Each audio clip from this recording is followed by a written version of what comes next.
So today I'll be going over the A-tier quarterbacks for this last season, or at least for their careers. Last video I did S-tier. This video I'm doing A-tier. So I'll start off with the A-tier quarterbacks for the AFC. One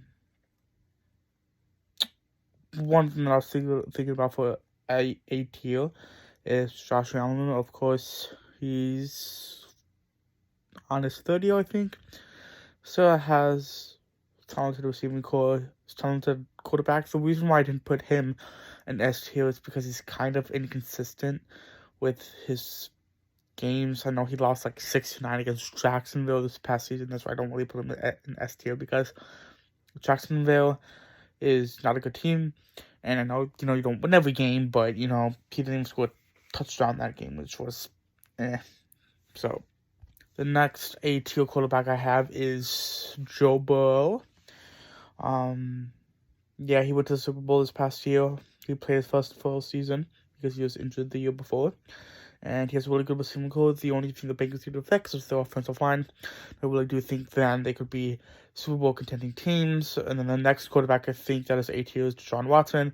I think most of his career he played like really outstanding. I never really watched him play because I didn't really watch football growing up, but I did know that he was a really good quarterback. That's why I also put him in A-tier. Lamar Jackson's an A-tier quarterback. He's just also inconsistent. That's partially due to the fact that the Ravens get injured a lot. They're an injury-prone team. So there you have that. And yeah, that's why I have him in A-tier, not S-tier. Just because he also plays inconsistent, even though he did have an MVP season. They didn't have a winning record this year. And I don't think there's any A-tier quarterbacks in the AFC South. But the AFC West, two of them I already covered for the S-tier. That was Patrick Mahomes and Justin Herbert. The other two are A-tier for sure. Derek Carr, top 10 stats for quarterbacks this past year. And now he has Davante Adams. I think he's one of the more underrated quarterbacks. And then Russell Wilson, definitely an A-tier. He's been to 2 Super Bowls, won one. And I just think he was on a really bad managed team. And I just don't feel DK Metcalf or Tyler Lockett is consistent. And you can't blame it all on Russell Wilson. So now I'm going to the NFC side quarterbacks. Dak Prescott's an A-tier quarterback.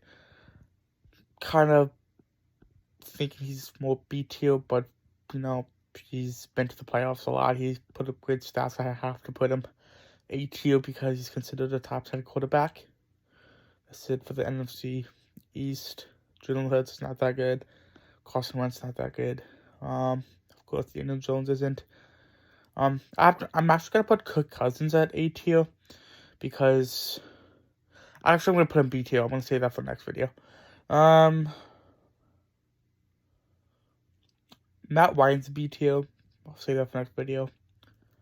Saints. They don't have a good quarterback. And then the NFC West.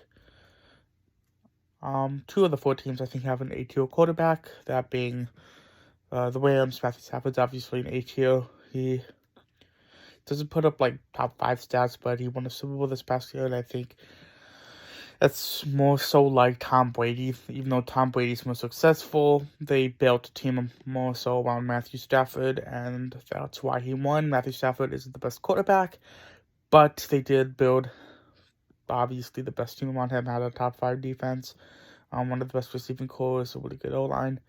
So that's why I put Rams at A-tier, not Rams, Matthew Stafford. And then I kind of have to put Kyler Murray at A-tier because when he does play, he plays like an MVP candidate. He did play like that the first 8 or 9 games of the season before he got injured. I think that was like the 9th or 10th game he got injured. But when Kyler Murray does play, he does play like an MVP candidate. So I have to put him in A-tier. So that's it for my A-tier quarterbacks. So yeah, that's it. Thank you guys for watching. Hope I see you guys in the next video. And peace out.